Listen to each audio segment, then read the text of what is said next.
Hey guys, welcome to my channel. This is me Varun Matlani. आज हम बात करने वाले हैं प्रॉक्टर एग्जाम्स। ये प्रॉक्टर एग्जाम्स कैसे चलते हैं और एलसैट और स्लैट के लिए आप किस तरीके से इसका प्रिपरेशन कर सकते हैं और कैसे एग्जाम दे सकते हैं। अगर आपने फॉर्म अब तक नहीं भरे हैं तो क्या आपको भरने चाहिए, उसके बारे में भी हम एक छोटा सा डिस्कशन करेंगे।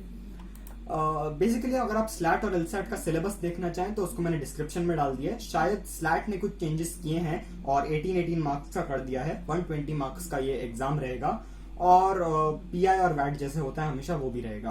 प्रॉक्टर एग्जाम्स कैसे काम करते हैं उसके ऊपर हम डिस्कस करते हैं और इनके कुछ जो लूपहोल्स हैं और कुछ फैलेसीज हैं जिसकी वजह से अपने आप में ये एग्जाम्स फ्यूटाइल हो जाते हैं। जैसे हम बोलते हैं ab initio from the very beginning there is these fallacies cannot make these examinations work properly, so we'll have a discussion on them as well.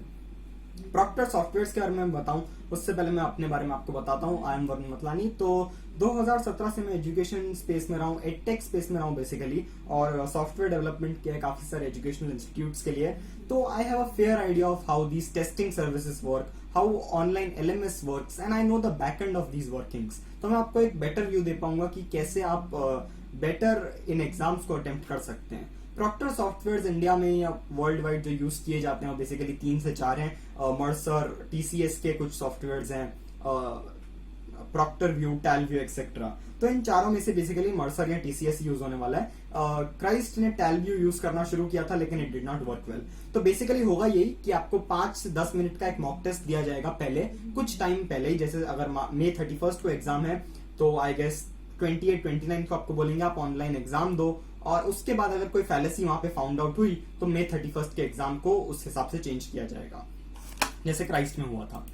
तो अब हम बात करते हैं कि एक्चुअल में ये एग्जाम मतलब ये एक्चुअल में आपको कोचिंग इंस्टीट्यूट भी प्रमोट करेंगे कि आप जो है ये एग्जाम्स भर सकते हैं, इनके फॉर्म्स भर सकते हैं। लेकिन बेसिकली बात यही होती है कि कोचिंग इंस्टीट्यूट्स और प्राइवेट यूनिवर्सिटीज का हमेशा से नेक्सस रहा है, और जो प्राइवेट यूनिवर्सिटीज हैं वो इनको एक फीस दे देती है यूजुअली, और आपको एक प्रोडक्ट की तरह यूज किया जाता है। तो आप प्लीज अपने कोचिंग इंस्टीट्यूट की बात तो बिल्कुल ही ना माने, खुद रिसर्च करें या ये वीडियो देखें, अपने आप ही रिसर्च करें। कोचिंग इंस्टीट्यूट्स का एक ही काम है आपको प्रोडक्ट की तरह बेचना, राइट? तो that entire economy is different and education business is dependent on these fees as well. अगर आप कंज्यूमर कोर्ट के ऑर्डर्स देखें तो ये करना अपने आप में लीगल होगा मेरे हिसाब से, but I believe that no ethical coaching institute should promote these test, because इसमें खुद अब लैक्यूने हैं। पहले अगर आप करते तो एक अलग बात थी, लेकिन अब इनमें काफी सीरियस इश्यूज हैं जिसके ऊपर हम बात भी करने वाले हैं। प्रॉक्टर टेक्नोलॉजी और प्रॉक्टर एग्जाम आप देंगे कैसे, अब मैं उस पर बात कर लेता हूँ। जो देने ही वाले हैं उनके बारे में मैं आपको बता देता हूँ। सबसे पहले आप इंटरनेट से अपने आप को कनेक्टेड रखेंगे। जैसे ही आप सॉफ्टवेयर को यूज करेंगे तो आपके कंप्यूटर का जो एक सॉफ्ट कंट्रोल है, सॉफ्टवेयर का कंट्रोल है, वो पूरा एक दूसरे एंटिटी के पास चला जाएगा। अब इसमें एक जो बात की जाती है डेटा प्राइवेसी या प्राइवेसी कंसर्न्स की, तो वो मैं आपको बोल सकता हूँ ऐसा कुछ नहीं होगा, क्योंकि सिर्फ एक सॉफ्टवेयर का रिस्ट्रिक्टिव कंट्रोल मिलता है, ना कि एक full control. Restrictive control in the sense वो आपको रोक सकते हैं कुछ करने से, पर आपको आपका कोई डिटेल या कुछ भी एक्सेस नहीं कर सकते। तो these exams are usually very safe in this point of view, there is no concern. आपको आई गेस वेबकैम या ईयरफोन दोनों ही होने चाहिए आपके पास। अब इसमें इश्यू पहला यहीं पे रेज हो जाता है। अगर आपका ईयरफोन का माइक में डैमेज कर दूं या नीचे से वायर काट दूं या ऐसा कुछ कर दूं तो आपको इन एग्जाम्स में नहीं पता, आपको ये पता चल सकता है ईयरफोन कनेक्टेड है कि नहीं, लेकिन माइक का अपने आप में इंडिपेंडेंटली पता चलना एक कंबाइंड जो डिवाइस होता है उसमें काफी मुश्किल होता है, तो इनको नहीं पता चल सकता। और अगर आपका माइक ही डैमेज्ड है तो आप कितना भी कुछ सुन रहे हो दूसरी साइड से, वो अपने आप में it can never be detected. और इतने सारे लोगों को अपने आप में देखना और कंट्रोल करना भी एक इश्यू है, पर उसको चलिए हम नहीं देखते हैं। और अगर आपको ईयरफोन ही नहीं पहनाते तो वेरी गुड। टाइमर की अगर मैं बात करूं तो अपने आप में लोकल होस्टेड टाइमर होता है। अगर आपका इंटरनेट कभी ऑफ हो जाए, कुछ प्रॉब्लम हो जाए, तो आप आसानी से टाइमर भी रुक जाता है मोस्ट ऑफ द केसेस में। अगर आप क्वेश्चन देख के अटेम्प्ट कर पा रहे हैं बिना इंटरनेट के तो आपका टाइमर चलेगा, लेकिन बाद में वो क्वेश्चन अपलोड हो जाएंगे। अब जो दूसरी बात यह है कि कंट्रोल करना, तो इतने सारे लोगों को अपने आप में देखना मुश्किल है, जैसे हमने पहले ही बात की। आर्टिफिशियल इंटेलिजेंस का यूज किया जाता है आपको देखने के कि आप लिपसिंग तो नहीं कर रहे, और उस हिसाब से ऐसे लोगों को हाईलाइट किया जाता है और कोई लाइव पर्सन वहां बैठ करके आपको देख सकता है।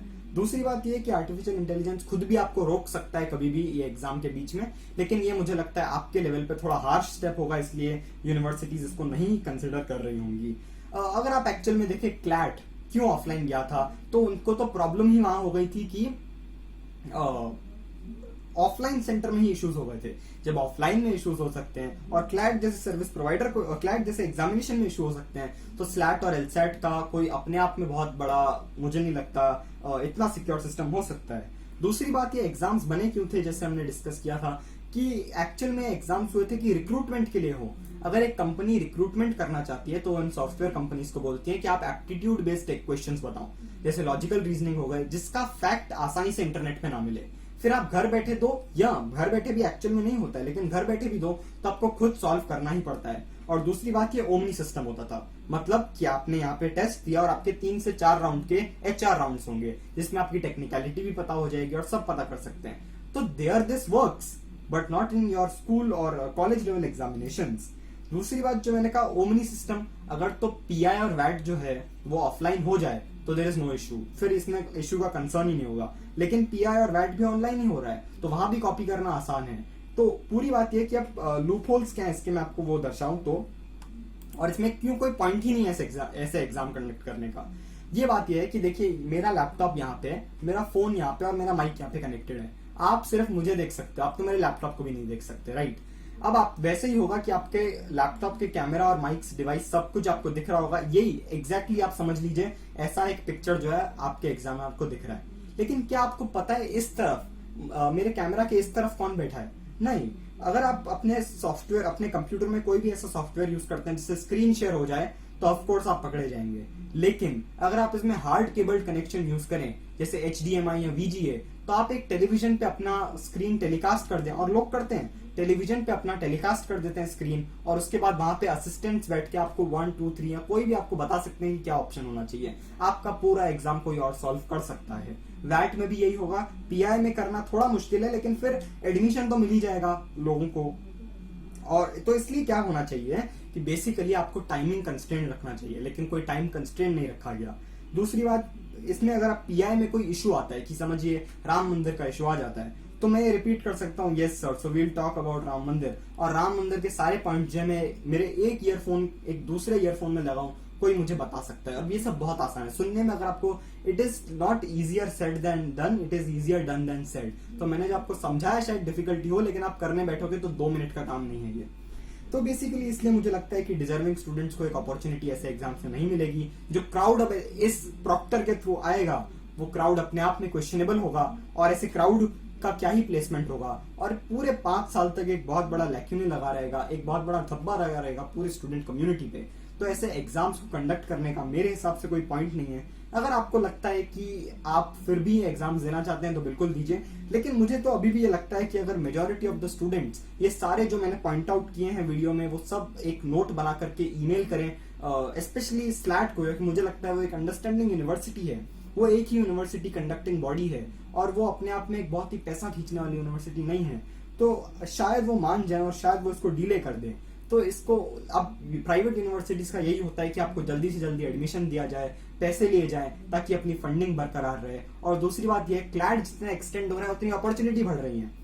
तो ये यूनिवर्सिटीज उस लिए भी काम, उस दिशा में भी काम कर ही रही हैं, करते हुए दिख ही रही हैं। And economics of education has always been not in a very good light. जैसे चाणक्य नीति शास्त्र में लिखा है कि आप एजुकेशन, रिलीजन और मेडिसिन को मोनेटाइज मत कीजिए, तो इन्होंने तो बहुत ही एक्सटेंसिवली कर दिया है, और अब ये फेयर व्यू भी नहीं होगा। तो इसलिए आप इस पर थोड़ा सोचें और अपने यूनिवर्सिटीज से, अपने अथॉरिटीज से बात करें। मेरा इंटेंशन ये नहीं था कि आपको बताऊं कि चीटिंग करें, पर ये बोलना कि अगर आप डिजर्विंग कैंडिडेट हैं सच में, या आपने एग्जाम का फॉर्म नहीं भरा है, तो क्या आपको भरना चाहिए, एक पॉइंट ऑफ व्यू प्रोवाइड करना था। अगर आपको वीडियो पसंद आए तो लाइक और शेयर आप कर सकते हैं। Thank you.